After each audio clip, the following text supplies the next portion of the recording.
stocks right around the flat line, and at least for the Dow, we're looking at gains, it looks like, for the S&P and the NASDAQ. You know how the Dow back above, right as I said it, now it's below the flat line. Well, the tech-heavy NASDAQ leading the drop this week. It is down just about 5%. The Mag 7 shed over $1 trillion in market cap over the last 3 trading days. So here to discuss what could be next and how you should be adjusting your portfolio, we want to bring in Aaron Dunn. He's Morgan Stanley's senior equity portfolio manager. And Aaron, when you take a look at the selling that had played out over the last 3 sessions, here we are shortly after the open. We are seeing some buying activity. How should investors be thinking about today's trading setup and what exactly we could see here going forward?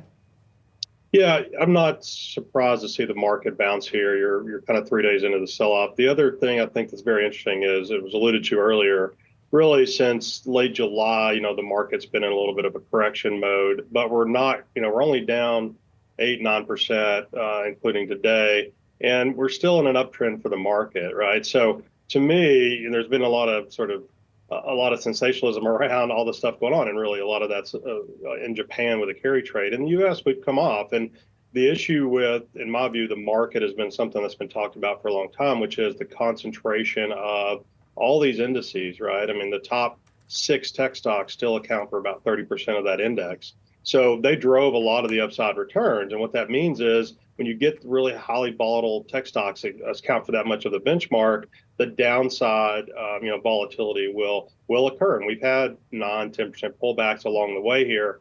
But, I think the market remains in this uptrend. Now, we've had weaker employment numbers. We've had a softer ISM. There's been some softness that obviously has made its way into sort of economic data.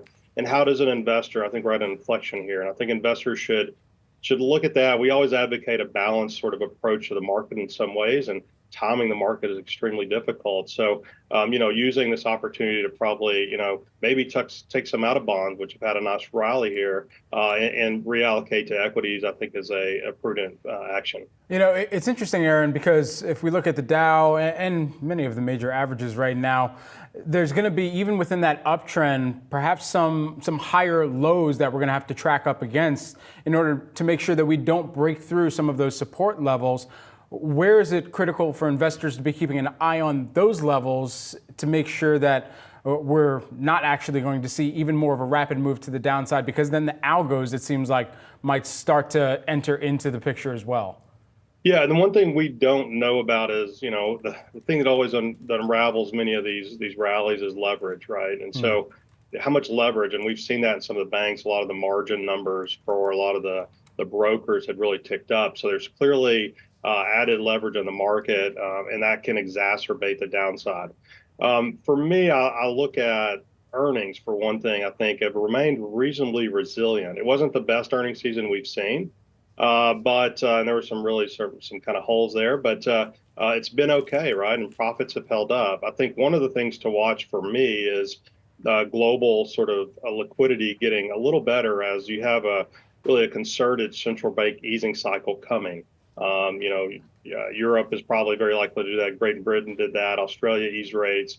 U.S. very likely begins to ease rates here in the fall. So that obviously should help the economies and take some of that restrictive policy. So I remain reasonably constructive on earnings. I don't think we're going to see a collapse. And I think what we're coming off is exceptionally good levels to pretty good at this point. And so I think it's something to watch, but it's certainly something to, I think, reallocate capital to. It seems like, as with some of the earnings season past, one of the major bellwethers is once again going to be NVIDIA, but can NVIDIA alone save the markets from some of the decline that we've seen right now that have become more concerned with artificial intelligence and major CapEx spending not materializing quickly enough into returns on those investments?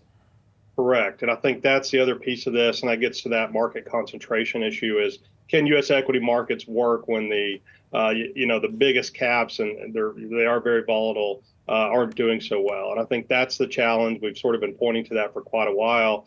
And you're right, there was a lot of question marks around AI. We've had those for a long time.